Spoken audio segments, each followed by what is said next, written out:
Our guest speaker today again is Dennis Lee. Many in our audience know him. He is the founding member of First Saturday PDX program, which started, as I mentioned, over 20 years ago as an outgrowth of a continuing education program he put together and organized when the Land to Chinese Garden first started. And it was a continuing education program at that time for the docents, but it grew in popularity and expanded to be a program for all community members, not just the docents at the Chinese Garden. Dennis has been active in the Portland Chinese community for the whole time that he's lived in Portland, as well as very active in the Portland Art Museum and the Portland Art Museum's Asian Art Council and their book club.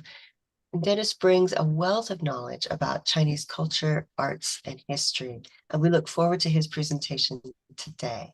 Thank you, Dennis, for joining us. Yes, good morning, everyone.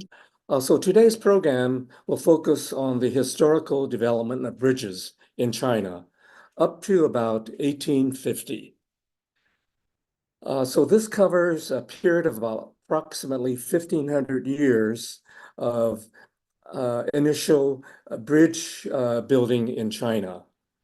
We should recognize that this was a period prior to the discovery of the use of steel and concrete in the construction of bridges.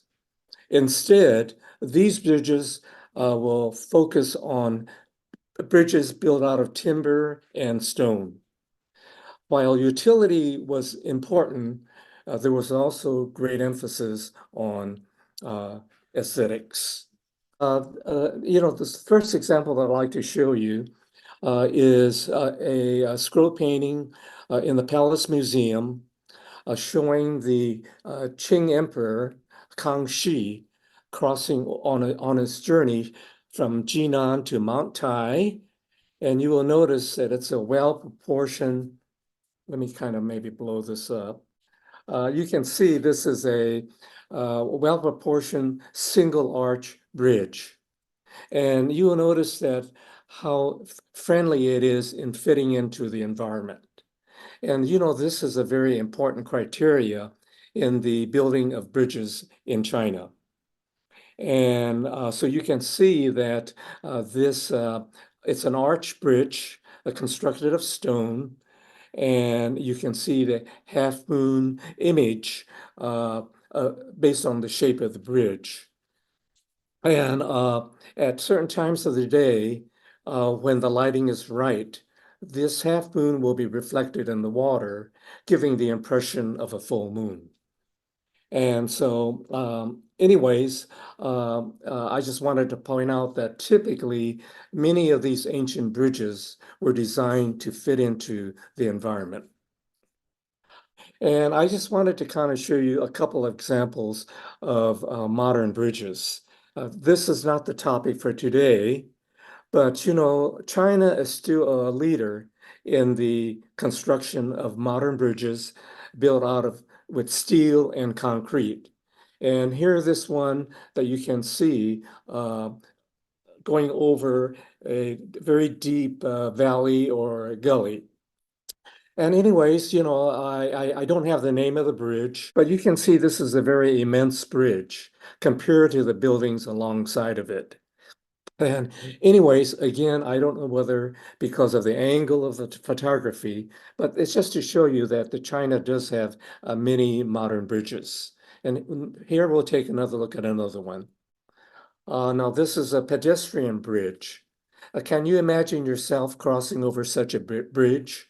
Now you notice that there's glass panels where the people are walking over, but they're not clear because I'm sure crossing over this bridge for many people would be rather a frightening experience. But anyways, this is a subject perhaps for another presentation, and it will not be part of the program for today. And I just wanted to show you a map of China to give you a sense of where the bridges that we are talking about, where they were constructed.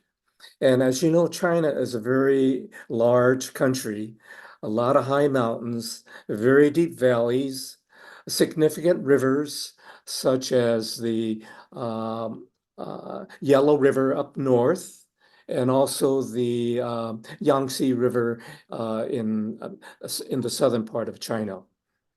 Ling's sitting next to me. I'm going to ask her to move these for me. But see, we'll look at some of the bridges in northern China near Beijing. And then we'll come down to many of the bridges you'll hear in the southern coastal part of China around Fujian. And also some significant bridges that are built in the mountainous areas of Sichuan, which is kind of in the central part of China. And again, it's not important to know where the bridges are located, but it's just to give you a sense of where the bridges were constructed during the early period of China. So when we take a look at the bridges, consider these metaphors in the back of your mind. What is the purpose of bridges? One, it's adjoining what is separated. It's for increasing communications, and not only between people, but and developing friendships, but also, doing business, traveling. And of course, with the bridges, it will facilitate circulation. And so it's an important element that I think sometimes we forget that they act as social and cultural constructions in our relationships with each other.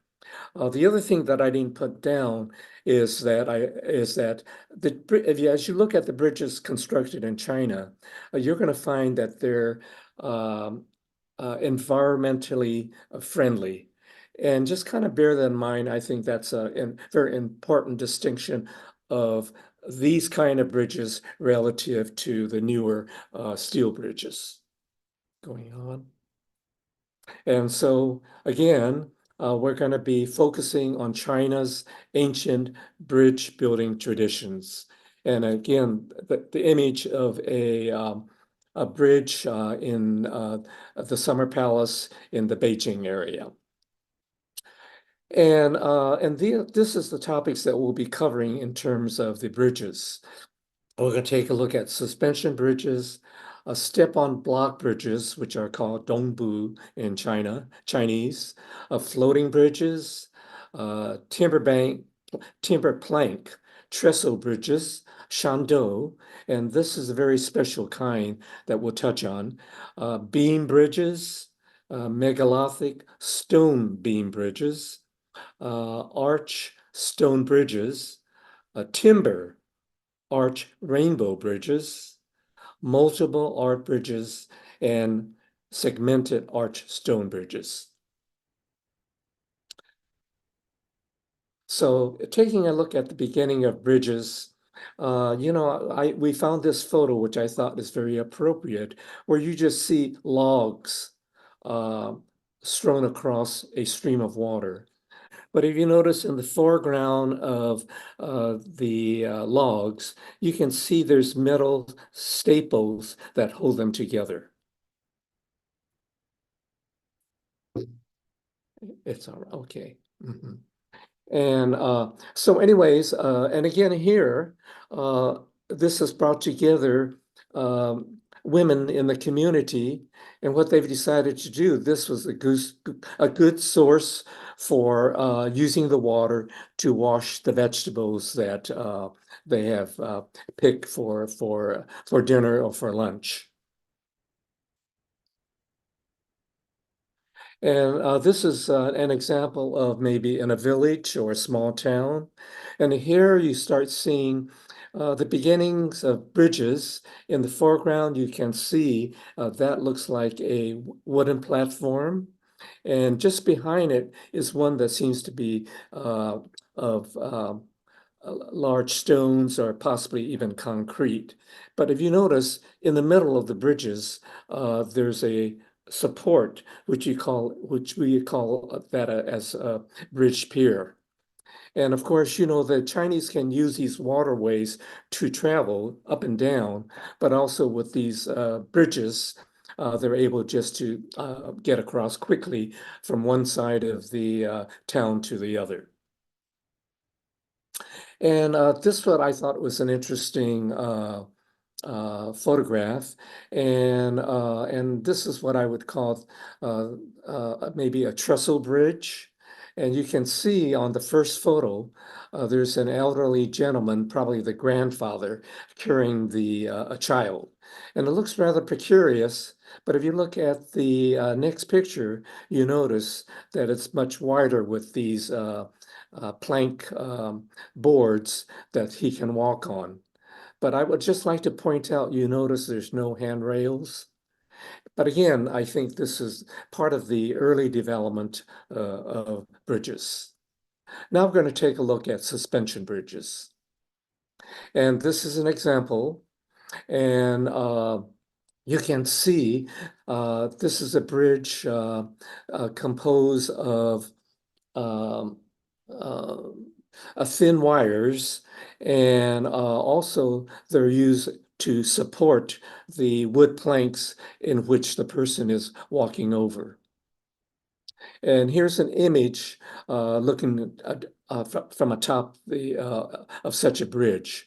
And again, you can see that the boards are tied into each other, and you can see how thin the metal is.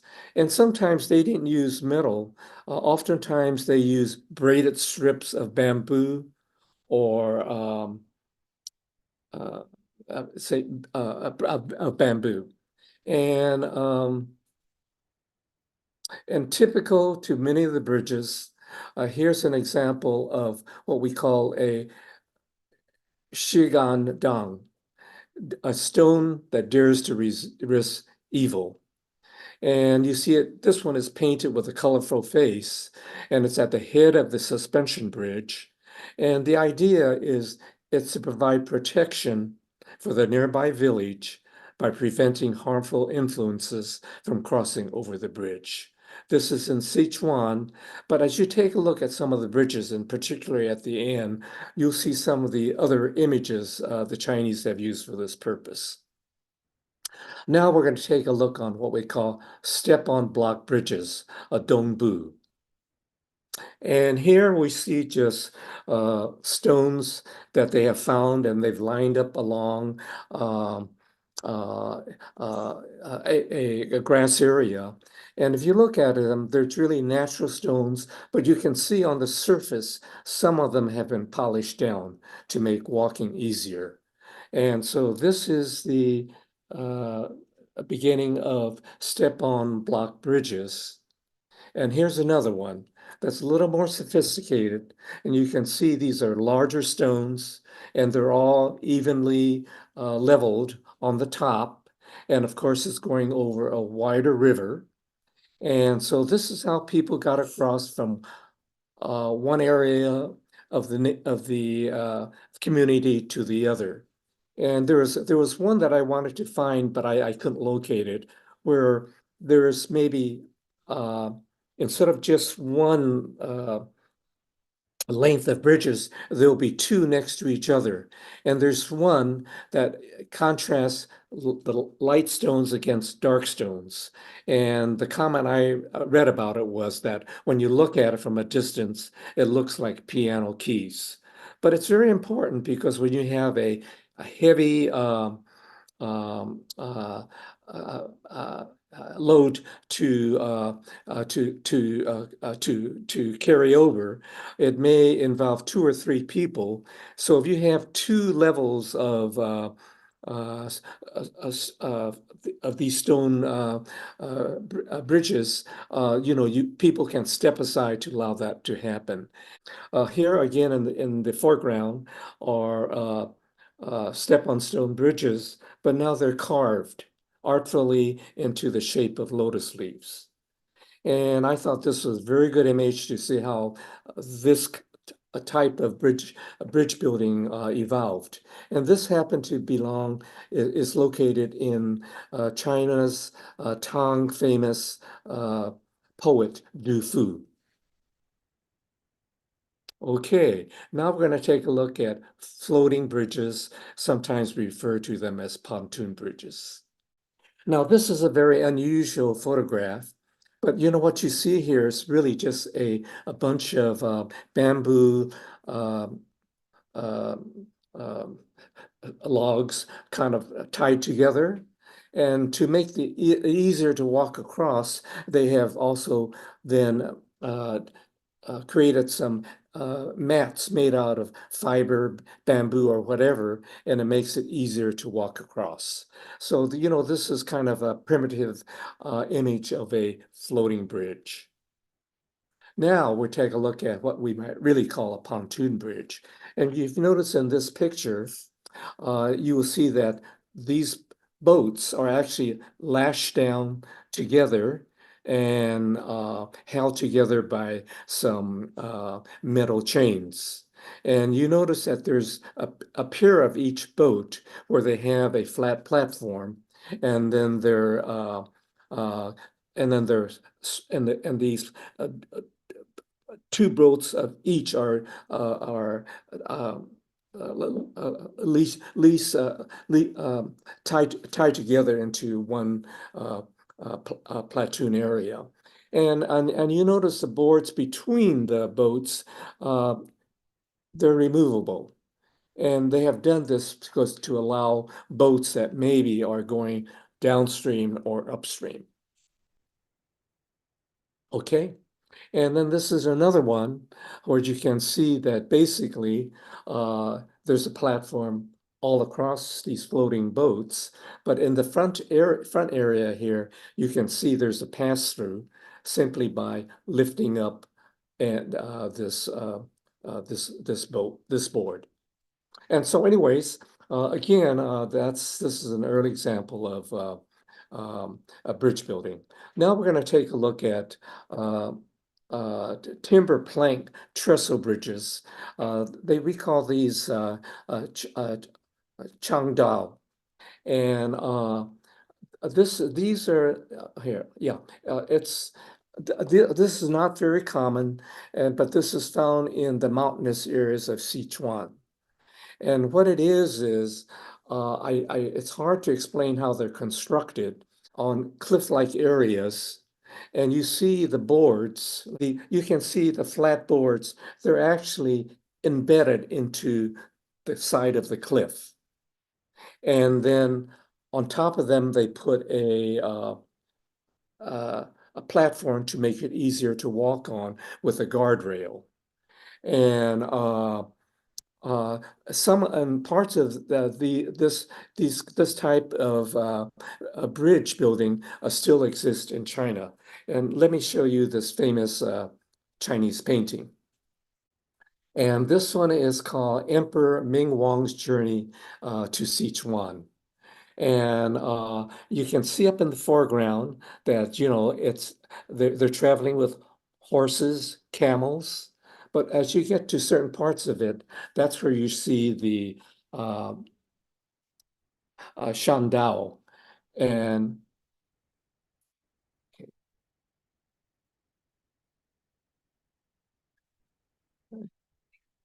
yeah, right in here. And show that one with the. So that's just to give you an idea. But this is rather a unique type of bridge building. And again, that was part of the uh, developmental process of bridge building in China. Now we're going to take a look at beam bridges. And this is a 17th century painting uh, entitled Waters Rise in Spring by the artist Shi Tao. And this is just a very simple ink drawing, but you can see in the middle there like this uh, a bridge with supporting piers and planks that go over them. And so that's what we call a beam bridge. Let's see.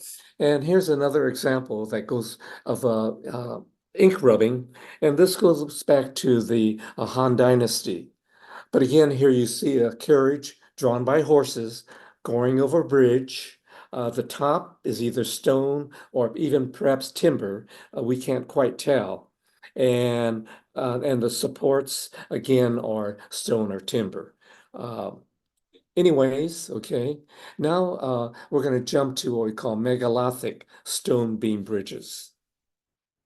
But here's a good picture of what we refer to as a beam bridge, which is used as a tow path. One, you see the supporting element piers, the lower supporting piers, and going across them are the flat concrete stone piers that would be traveled on. And this one is a tow bridge because, you know, along the rivers in China, at periods of time, sometimes and with the use of sailboats, if there's not enough wind, then actually men uh, pull the boats upstream to get it to where it needs to go. And here's an example. Now, these are very, very large bridges. Let me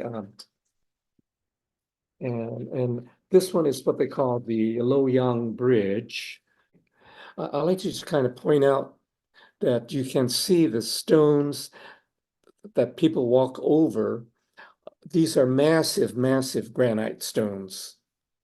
And uh, below it are the supporting stones.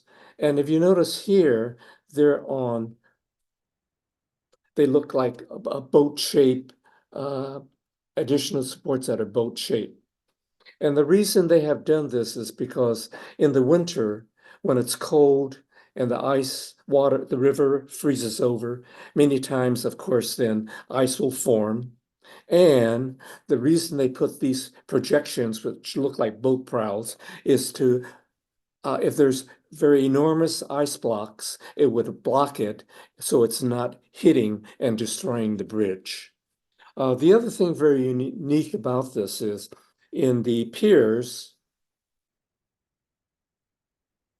what they did is they often planted live oyster beds. And there was enough water for the oysters to survive, but that also provided potential meals for the people. But also it was a way of helping to cement all these stones together. Um, And of course, if you look at it, you can see they have all these railings, and you see a couple of animals here, lions. Again, and all along you'll see them. Again, those are part of the protective amulets used by Chinese, where they feel that's a way of protecting the bridge. Now, I'm going to show you now another one. This one is very similar, but this is what you call the Anping or Peace Bridge. And of course, if you look at it, it has very similar elements that as the other bridge. But you have to know these are very, very long bridges that were built during the early times.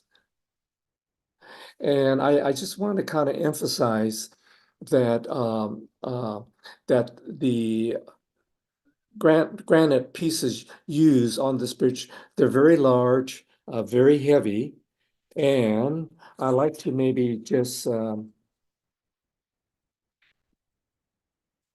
quote from, and this is a quote that I found. It's from Galeote Pereira, and he was one of the first Westerners to see these bridges and to write about them. And this is his observation that he made in the 16th century. The breadth of the bridges, although it be well proportioned into the length thereof, yet they are equally built no higher in the middle than at either end, in such ways that you may see directly from one end to the other. And their styles are well engraved after the manner of Rome works. But we do most marvel at the hugeness of the stones. How did the Chinese move such enormous stones? And so that's a riddle that's really maybe is not quite answered. But anyways, these are very old bridges. They still exist. And very importantly, it's the location of these bridges. In these were built in the Song Dynasty. Um, and these large megalithic stone bridges with the granite piers and beams um, were built along the Fujian shorelines in southeast China. Um, the broad tidal inlets met the mouth of turbulent rivers. And so it provided substantial challenges at developing the span for these bridges. These are some of the longest bridges in China. Uh, and it was mentioned that the methods employed in building such massive stone bridges still remain a relative mystery today. There is no doubt that that more than ordinary skills were required to maneuver the large, heavy slabs used in constructing such bridges. Um, okay, now we're going to move on to single arch bridges. And we thought we would start off with this colorful one. This is what they call the Jiao Shou Bridge. But this is very famous. This is a colorful woodcut. And this is a single arch bridge that was supposedly built by Luban, who was really an artist. And this one shows the eight immortals. Oh, the eight immortals crossing over this bridge. And Luban was concerned that perhaps there was too much weight uh, that the bridge might not be sufficiently strong to support them. So anyways, but that just points out when you build this kind of bridge, that's one of the strong considerations. The other thing I'd like to just point out, again, as you look at this one, notice uh, the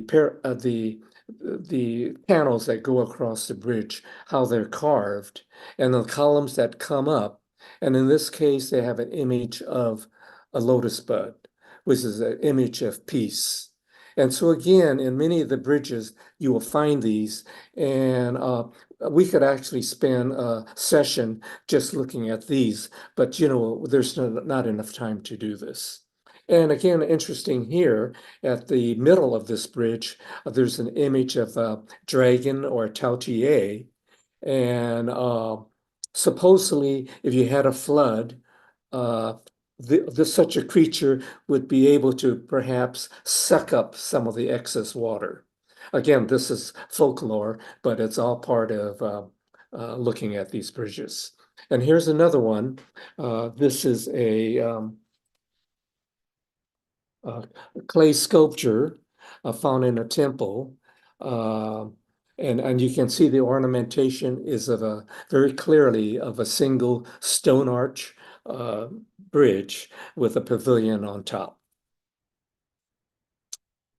And this one here, this was actually a painting by a European woman.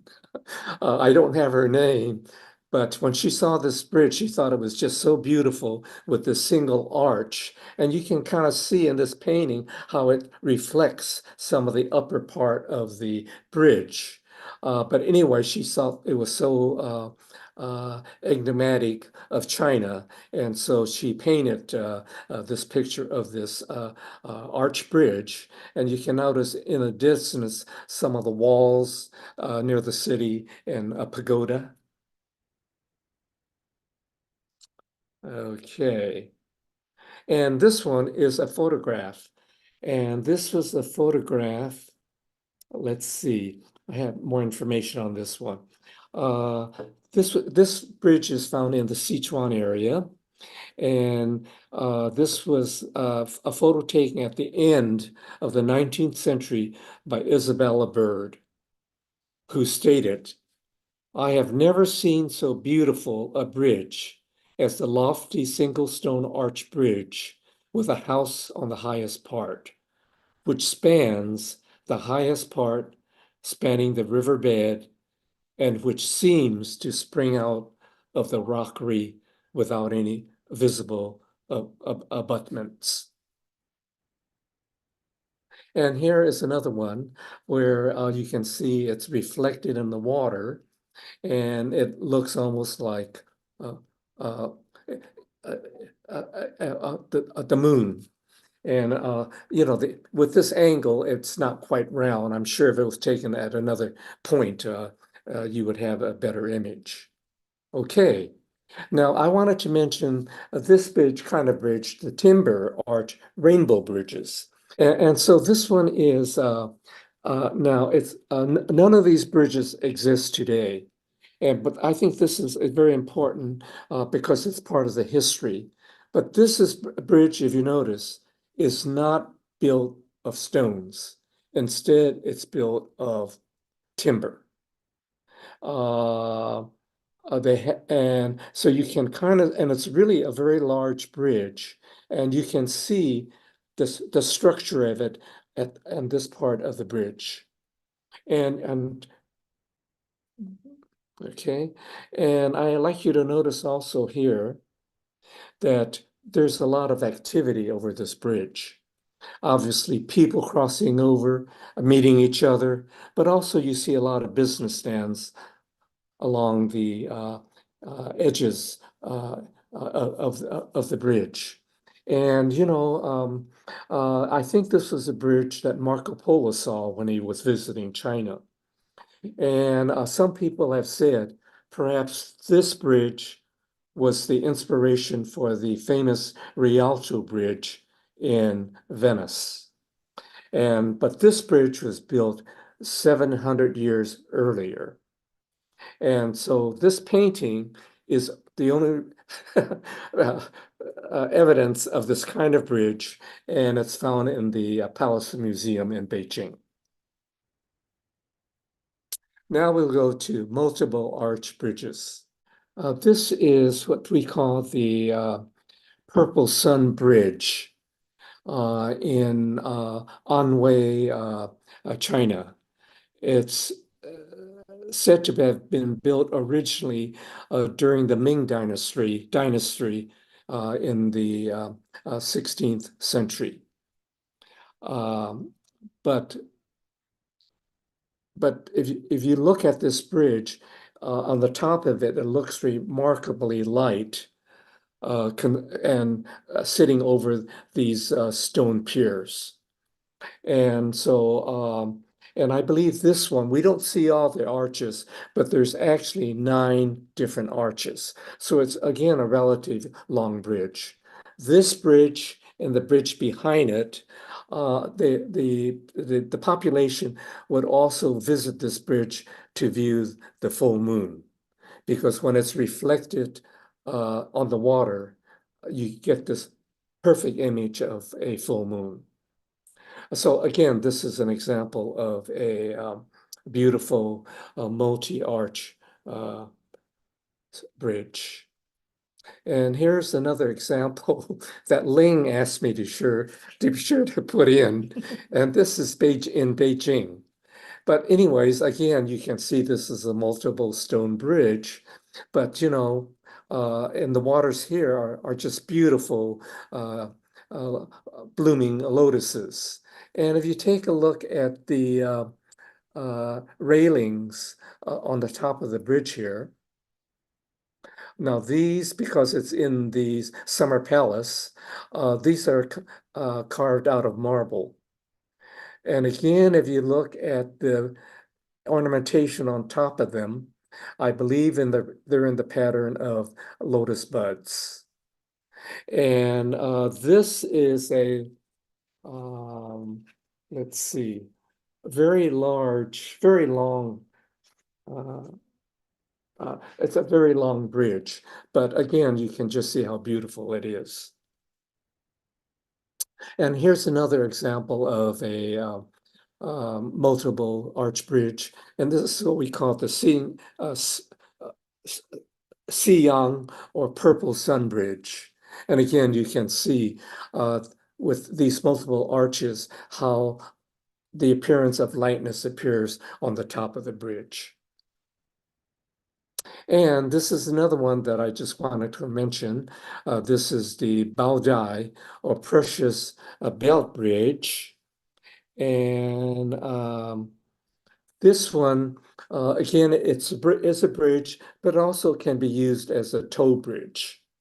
And what's interesting, this one has 53 arches. So it's a very long bridge. And so again, it's just another example. Obviously, it needs to be wheated, but still, it's a beautiful bridge. And I wanted to mention this bridge, the Lugao Bridge, which is often referred to as the Marco Polo Bridge. As you can see, it's a multiple arch bridge. And but this is very famous because this Marco Polo writes about this bridge and his during his travels and stay in China. And so, anyways, I thought this was very important to show this bridge. And let's just take a look at the bridge as it looks today. And you can see in the middle, the stones all worn. And this is due to the travel of donkey or horse-drawn carriages. And what they've done to kind of restore the use of the bridge, on each side they have put new walkways. So, the carriages don't travel through this way now. There's other bridges they can use. But historically, they want to maintain this bridge. And so they have these walkways for people to visit. But very famous on this bridge, you see images of these lions, and there's over 485 of them. And here is a close-up of some of those images. So can you imagine the time taken in sculpting these ornaments to put on top of this bridge? Anyways, it's a very important bridge in China. And this one here, you've noticed in the front here, this one um, is a lion or a foo dog, and you can see this she's holding up a very young cub. This one, and I think the next one, and the next one over here, you could barely see it, but it's carrying a globe. So it's like the world that it's protecting. Okay, okay, and then I want to show this last bridge, and this is again an arch bridge, but we call this a segmented arch bridge. And this was a very important invention by the Chinese in the design of bridges, because the weight of the bridge now is instead of in the center, it's moved over to the side. And I just wanted to point out that when you take a look at this, on this bridge, you notice here, uh, it's all stone. Okay, here, let me go back. But it's all carved to fit together very carefully. But just to make sure, there are some of these iron staples, what I call the iron staples, to kind of add additional strengths to the bridge. And here's another example. This is the Yongtong or Eternal Crossing Bridge. And again, you can see very closely the iron ties. And looking up in here, you see how some of the um, how some of the um, uh, uh, sightings are decorated. And and again, very importantly, why these bridges are important. If the river floods, much of the water can run through these openings and rather than uh, rather than hitting the bridge directly. So that's a very so it allows the river to run through smoothly, protects the top of the bridge, and this is a very important uh, improvement in the development of bridges. Okay, and these are just some, I just wanted to show some of the images. Now, this was in maybe the center of the Jiaozhou Bridge, and this is an image of a Taotie, or maybe of a dragon. And again, these are protective amulets that they use, which they feel helps ensure the stability of the bridge. And notice on the side here, there's withering dragons, and the posts are in the shape of bamboo. And so, anyways, let me just go into the next one. Here's again in the center uh, uh, sides. Here's carvings of frolicking dragons. And here's some other examples. And on the upper right here, that's peeling, which is used very famously. And again, on the lower part of it, you see images of dragons or Taotie. And again, it's the idea they're going to it's a protection against um, the raging waters that might engage a bridge. And I should mention, often on the beginnings of the bridges, there's different animals. They'll use elephants, even hippopotamus and rhinoceros. And again, all of these are protective elements. And so this is almost pretty much the end of this program. And I thought I would end this one here showing a couple of entertainers on the bridge playing their ancient instruments and providing wonderful music to accompany the bridge. And just before closing, I want to give a preview of a coming part 2 of Celestial Bridges.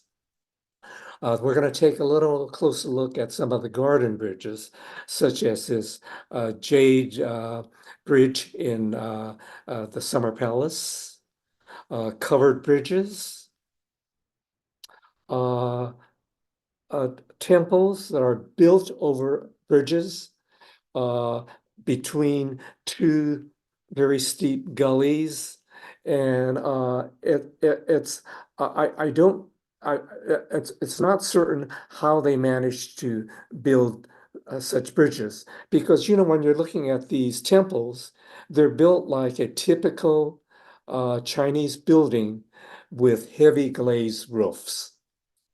And then finally, let's see. We're going to take a look at some of the bridges in southern China. This is called the Dong wind and rain bridges. And so obviously you can see bridges in China are much more than for traversing over a waterbed from one area to another. So anyways, I'd like to thank you for joining us for First Saturday.